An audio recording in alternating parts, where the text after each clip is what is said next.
Que no pase, como oigo, les voy a hacer una presentación de algunos de los resultados de un trabajo que hemos hecho en la cátedra sobre este tema y que tienen en forma de fotocopias del PowerPoint, lo tienen distribuido. La presentación va a seguir este contenido, es decir, un planteamiento general del marco, del contexto en cuanto al desarrollo del sistema de ayudas. A continuación, un análisis de la perspectiva internacional, que no voy en absoluto a duplicar lo que tan acertadamente se ha dicho anteriormente por nuestros dos colegas norteamericano y francés, pero sí me van a permitir añadir alguna cuestión que quizá puede poner en perspectiva, como se dice, temas posteriores del sistema de ayudas español, que será el punto tercero, y algunas conclusiones para terminar. Todo esto pretendo hacerlo en un tiempo máximo de 30 minutos. Pretendo, y estoy seguro que lo haré porque si no me callo. Miren, el tema del planteamiento de la cuestión y la consideración de la educación como bien público, además del bien personal de cada uno de los que reciben este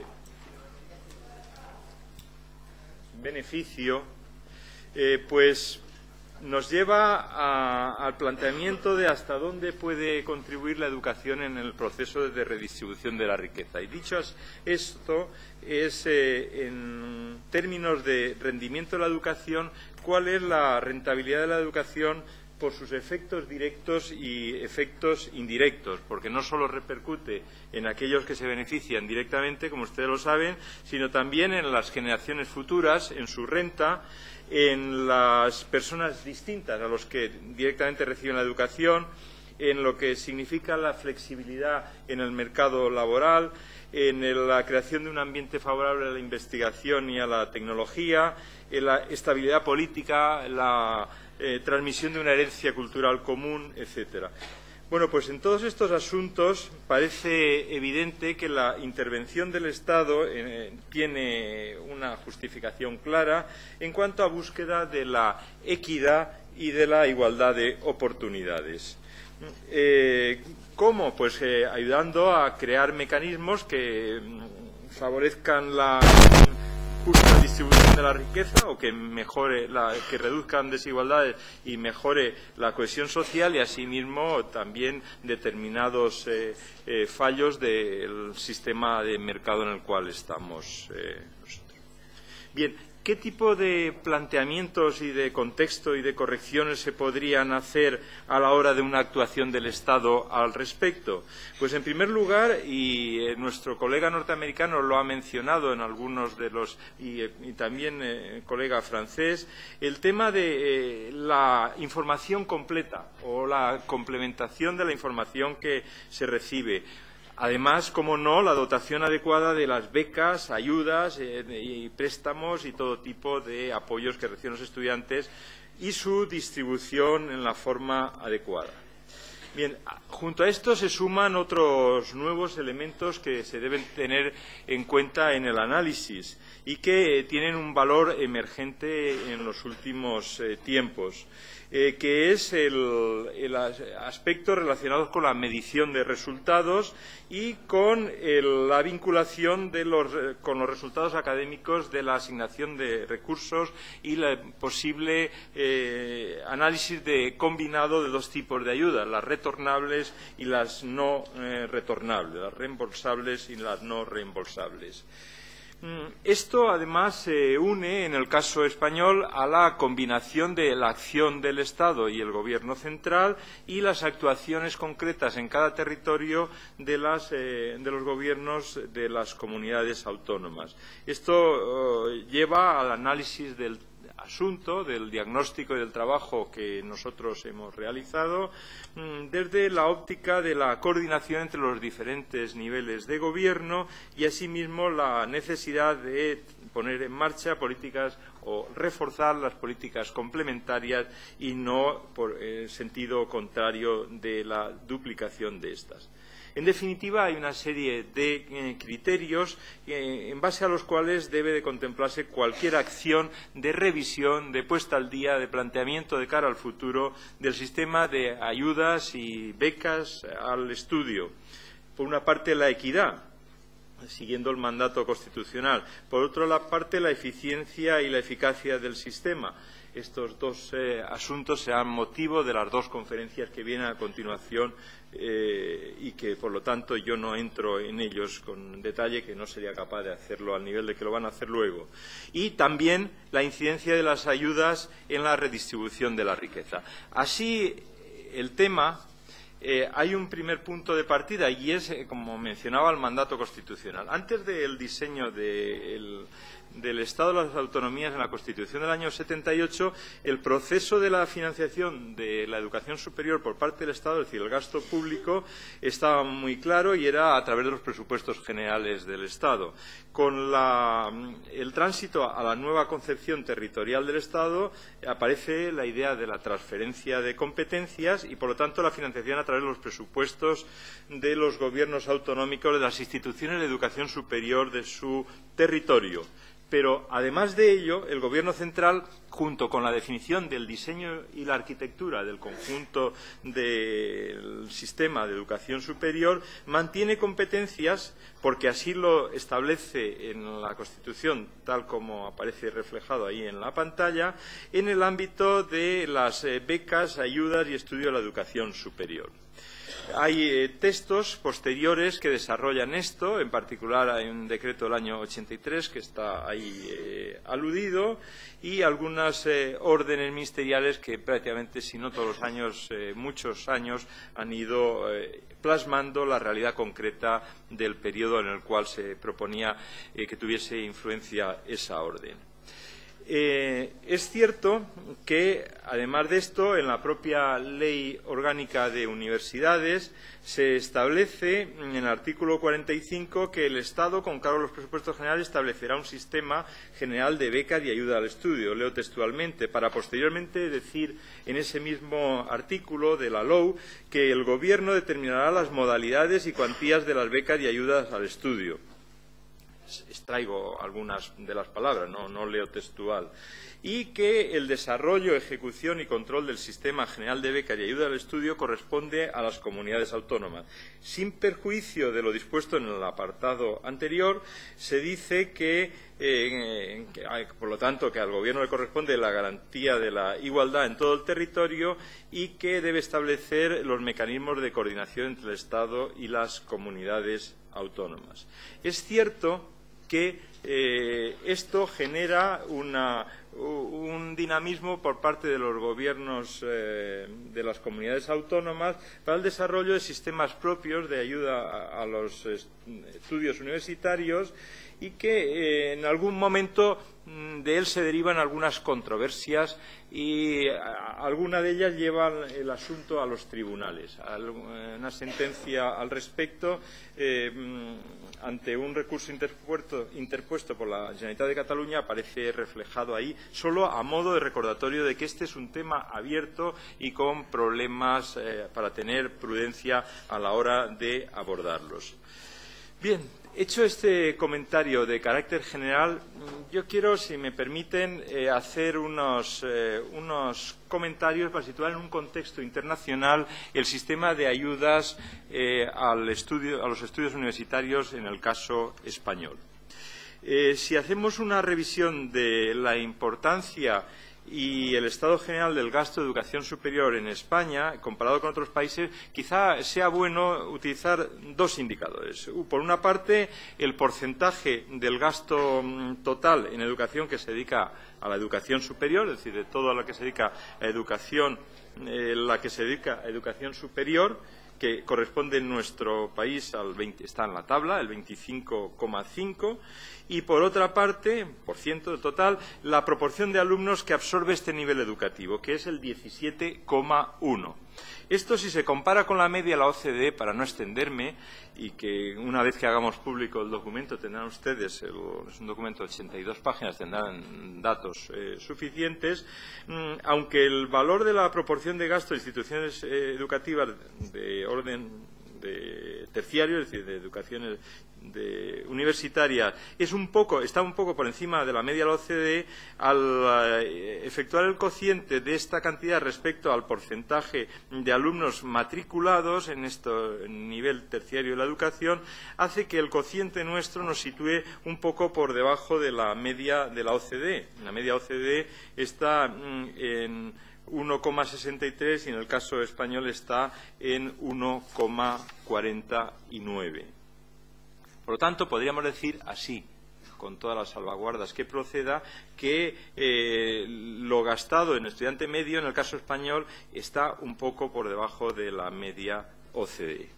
Si además se tiene en cuenta la proporción pública en el gasto, las cifras españolas y de la OCDE son bastante parecidas, son 76 y pico % en ambos casos. Y la privada, por lo tanto, también son muy parecidas. Sin embargo, hay una diferencia importante si se comparan las cifras españolas con las de Alemania, las de Francia, la de Países Bajos, y es la parte del gasto privado que corresponde al gasto familiar, a la contribución de las familias. En el caso español está en el 19,4% de este gasto, que es, bueno, por lo tanto, muy por encima del caso francés que antes se nos contaba de una forma magnífica y clara, hablando incluso del sentido prácticamente gratuito que tiene. Yo he sido también estudiante en el sistema francés, sentido prácticamente gratuito. Me acuerdo de aquella época que nosotros pagábamos, claro, ya aquello era la prehistoria, pero pagábamos 89 francos y creo que era no sé cuál era el rango legislativo francés, un equivalente a un decreto español, que había que modificar el decreto para subir aquellos 89 francos que pagábamos en aquel momento. Bueno, lo cierto es que la situación, por lo tanto, y entiéndanme que es extraer un dato que no quiero sacarlo de contexto y, por lo tanto, con afirmaciones globales, es que con estas pocas cifras manejadas podemos decir que España se sitúa por debajo de la media europea en cuanto a gasto por alumno. En gasto público en educación superior, con respecto al PIB, es bien conocido que estamos por debajo del valor medio, aunque no tanto como algunas cifras dicen, del europeo, no OCDE, que sí que estamos bastante más por debajo.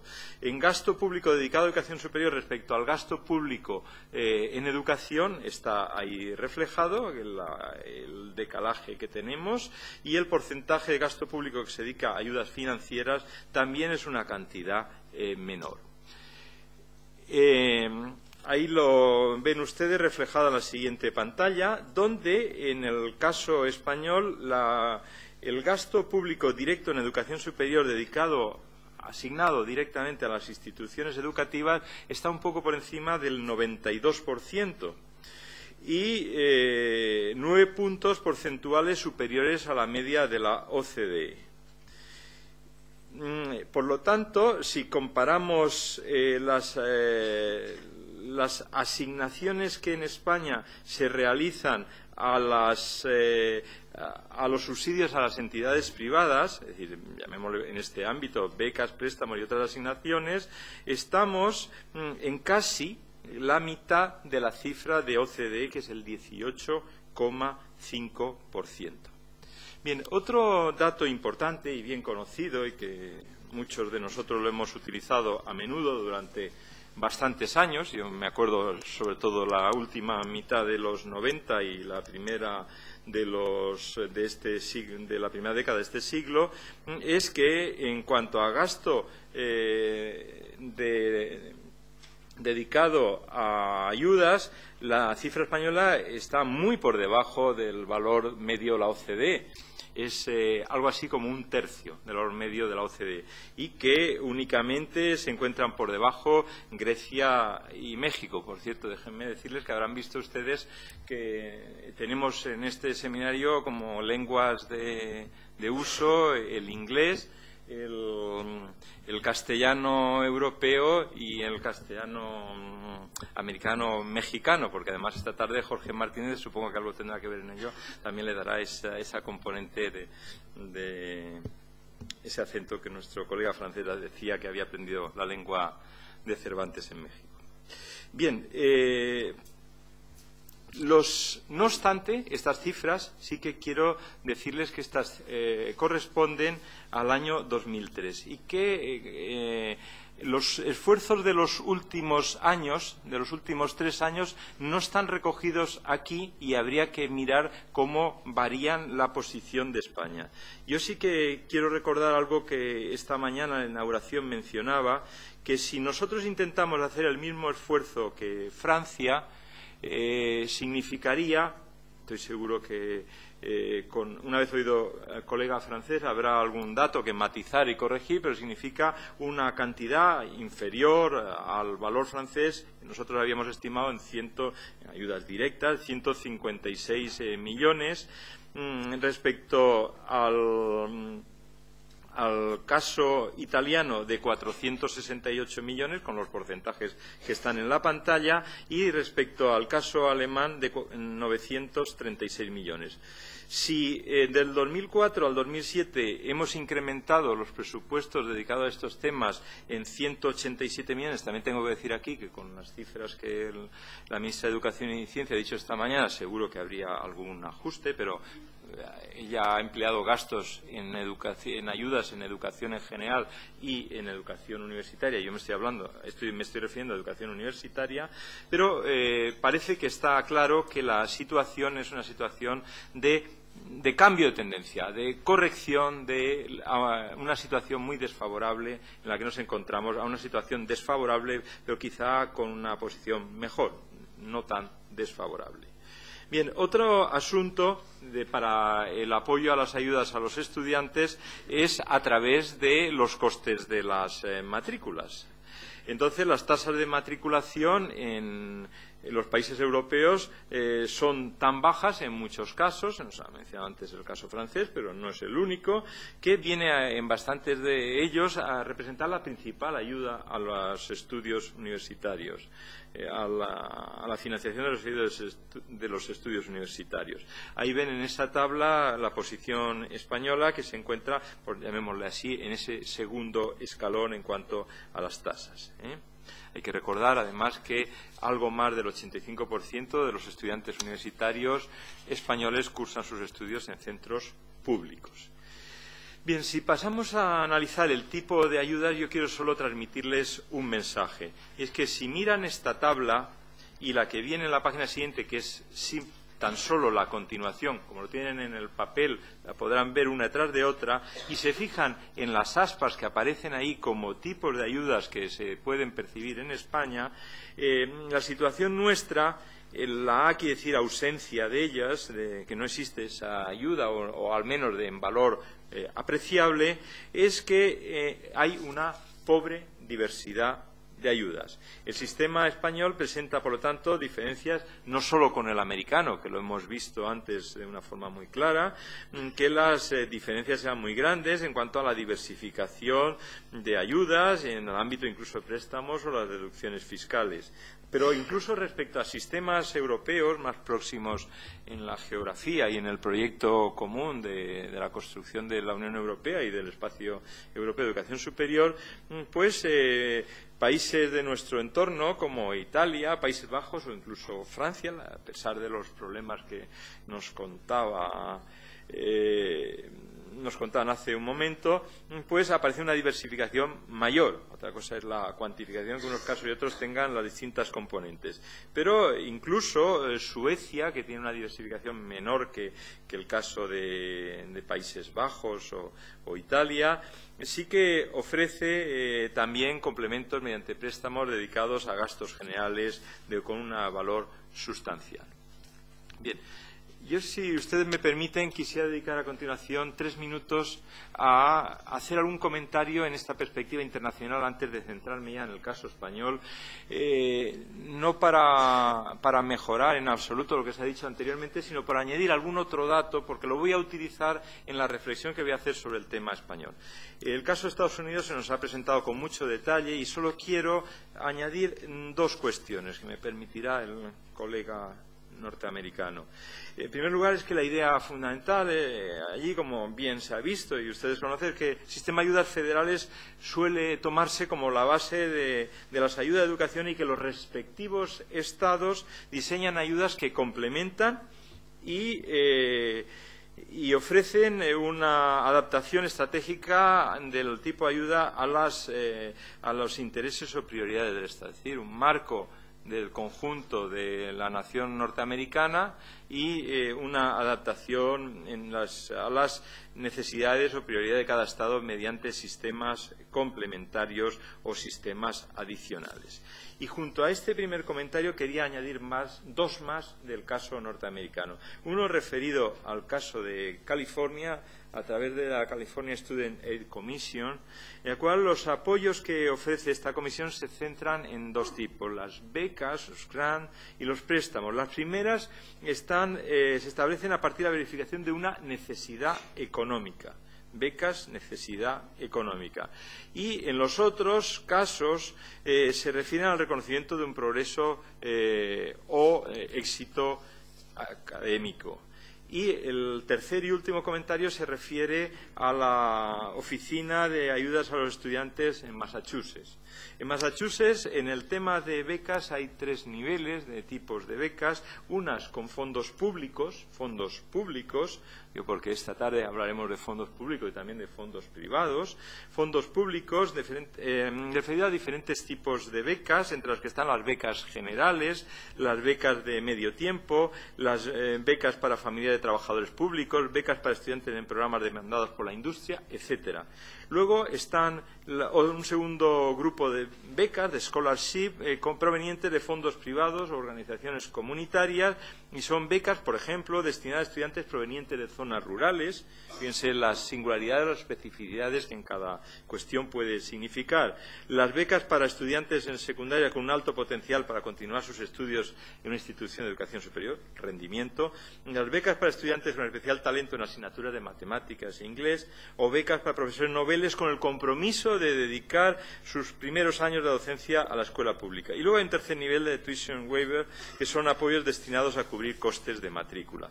Y, asimismo, Massachusetts se complementa con un sistema de préstamos que tiene un periodo de 10 años para el retorno y con un periodo de gracia, de carencia, de 6 meses. Estas serían 3 pinceladas del caso americano. Quiero añadir 2 pinceladas más, una referida al Reino Unido y otra referida al caso de Países Bajos. Y enseguida entenderán por qué lo digo.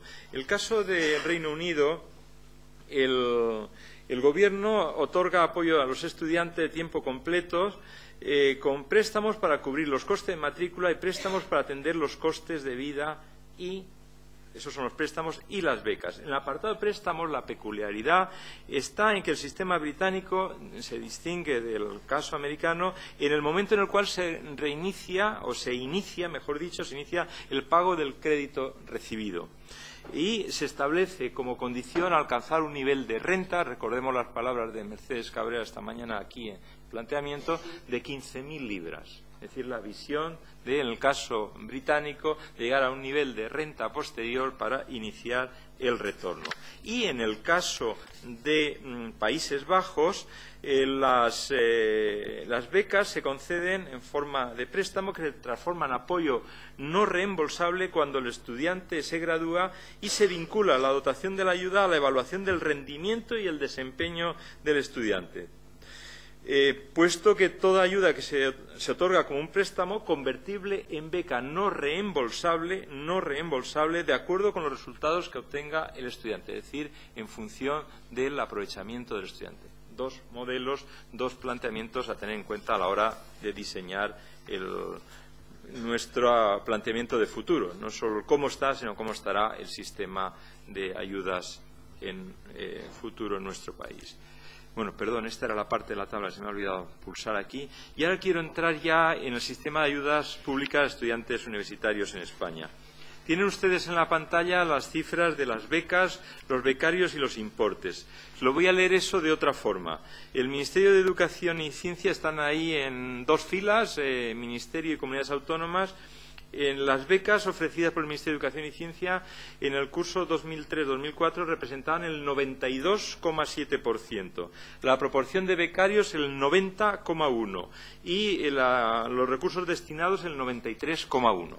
Entonces, con eso podemos tener un tipo de orden de magnitud bastante claro.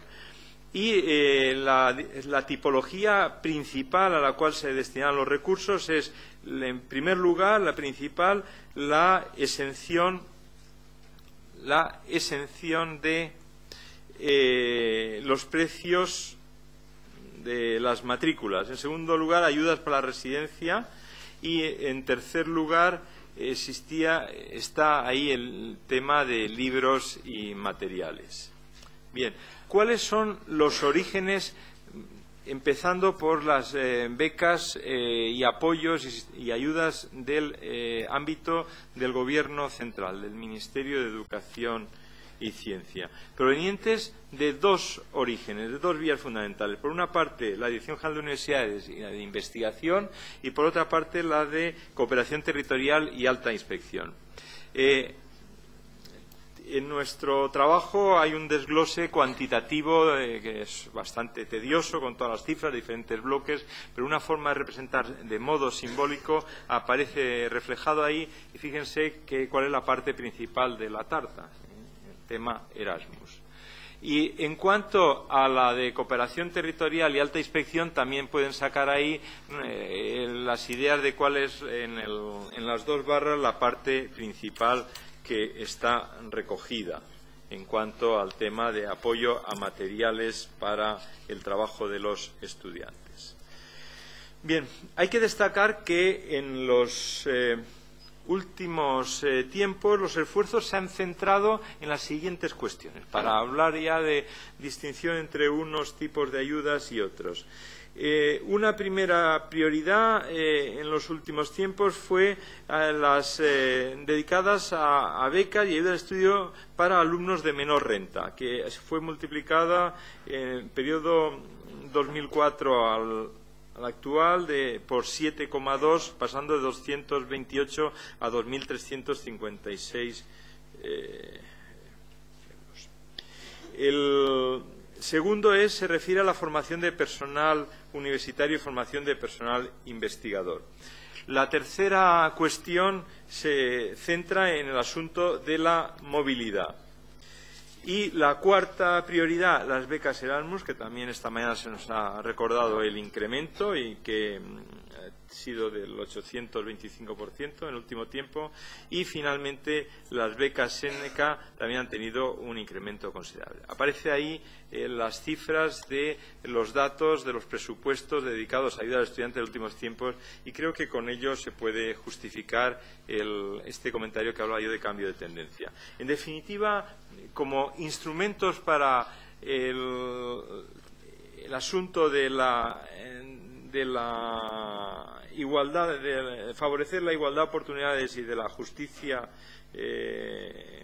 como instrumento de justicia social o de cohesión social, te puedo decir que podemos hablar de 4 ámbitos de actuación fundamentales. Aquellos esfuerzos dedicados al tema de equidad, aquellos esfuerzos dedicados al tema de movilidad, aquellos esfuerzos dedicados al tema de la carrera investigadora y docente de los estudiantes que en un futuro puedan incorporarse a los cuerpos docentes e investigadores de las universidades y otros organismos oficiales. Y finalmente, el cuarto ámbito es el de la política de préstamos, ahora emergente y que ahora parece que empieza a ir en serio.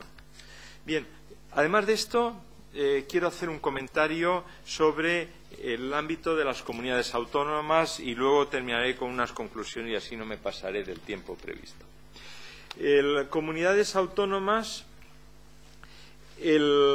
se observa del análisis en nuestro documento de los trabajos de programa desarrollados por las comunidades autónomas, que han sido estudiadas las de mayor volumen, todas ellas y alguna otra, se observa que el tema de la profundización en la equidad se considera principalmente cubierto por la política estatal, y que entonces no figura como la primera de las prioridades en las comunidades autónomas, excepto el caso de País Vasco. La tipología de las becas que se están potenciando desde las administraciones de las comunidades autónomas se centran principalmente en la movilidad y la integración estudiante en el sistema de investigación y docencia.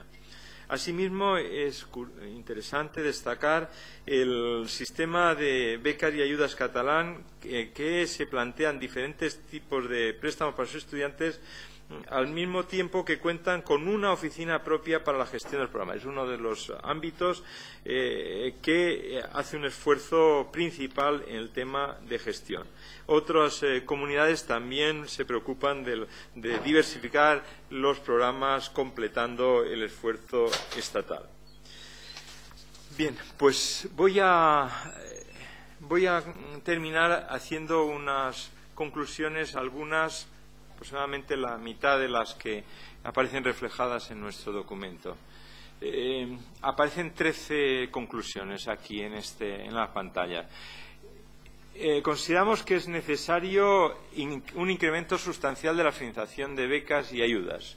Estamos, no voy a insistir en ello, en una situación que era la de 2003 corregida con los datos que he dicho, con un incremento de recursos en los últimos tiempos, pero una situación deficitaria al respecto. Pensamos que el Estado debe mantener la competencia en cuanto a la garantía de la igualdad en el acceso a la educación superior y que es necesario completar mediante unos eficaces sistemas de coordinación y colaboración con el resto de las administraciones educativas. Que el actual sistema, a pesar de las numerosas ayudas que tiene, sigue basándose principalmente en las becas y que esto aún tiene bastantes componentes de desequilibrio a la hora de servir como un instrumento eficaz en el diseño de políticas universitarias. Que quizás sería bueno. Recuerden ustedes que uno de los lamentos habituales que se hace en los encuentros sobre política universitaria que se hacen y que hacemos, yo también, en cuanto a los déficits que en una proyección de futuro puede tener nuestro sistema educativo en el ámbito de tecnología y de ciencia experimental, pues a lo mejor podría ser una vía de incentivar la matriculación de determinados estudios estratégicos para la sociedad, la transformación de este qué es a este qué será el sistema de ayudas mediante la asignación de recursos que favorezcan este flujo de estudiantes hasta estos campos de la educación con un sentido estratégico en la sociedad. Asimismo, que un nuevo sistema de becas y ayudas debe adaptarse al nuevo concepto y la nueva visión del espacio europeo y, por lo tanto, que no puede ser tratado de igual forma el planteamiento de los estudios de grado que los de posgrado. No debe ser lo mismo los estudios del próximo primer acceso a la educación superior que los estudios de máster posteriores. Además, el sistema actual es rígido y no favorece la adecuación de las ayudas acorde a la situación del estudiante. Aquí es importante entrar en detalles que yo ahora no puedo hacerlo. Y que existen otras muchas barreras. Se han dicho también antes en clave de países próximos, en los cuales podemos aprender muchas cosas, pero también con problemas, y que este problema, que también yo lo he oído en las intervenciones anteriores, barreras de información. Y también yo añadiría, en nuestro caso, de escasa conexión entre la educación secundaria y la educación superior. Es fundamental, asimismo, tener en cuenta la percepción del beneficiario que tiene sobre el sistema de becas y ayudas, de la eficacia, de la eficiencia y de si de verdad sirve a un acceso más justo a la educación superior para todo tipo de estudios y todo tipo de lugares donde hacer esta educación, no solo los estudios, sino el lugar. Y que el sistema debería servir como elemento dinamizador para conseguir la movilidad, para favorecer la especialización de las universidades y para llegar a tener verdaderamente sistemas universitarios complementarios. Algunas veces oímos, y cuando me toca oírlo en el Consejo de Coordinación Universitaria, uno siente un poco de tristeza oír algunas propuestas de creación de nuevas universidades y piensa que a lo mejor no son universidades para superponerse con las anteriores, piensa que a lo mejor lo que sería mejor funcionar como un sistema con una distribución de papeles como actores de una misma obra, pero no todos haciendo y protagonizando el mismo papel. Finalmente, los préstamos renta deben de jugar un papel fundamental, parece que es el comienzo de empezar con esta iniciativa, a mí me parece muy bueno el comienzo, pero insuficiente si no damos, además de este primer paso, los pasos que hay que dar a continuación. Es necesario reforzar los mecanismos y los pactos de coordinación, supervisión y control del sistema para aumentar la eficacia de los recursos asignados y, finalmente, que los servicios de beca de las universidades también tienen que jugar un papel importante. Hay que favorecer la coordinación entre las administraciones central y de los gobiernos autonómicos, pero también con los sistemas de becas de estudiantes. Son tres los actores y los tres tienen que jugar estos papeles. Yo me voy a parar aquí y entonces, ya si te parece, Ángel, me retiro y si a la hora del coloquio hay alguna pregunta y si no estoy a vuestra disposición para un momento posterior. Bien, muchas gracias, Paco.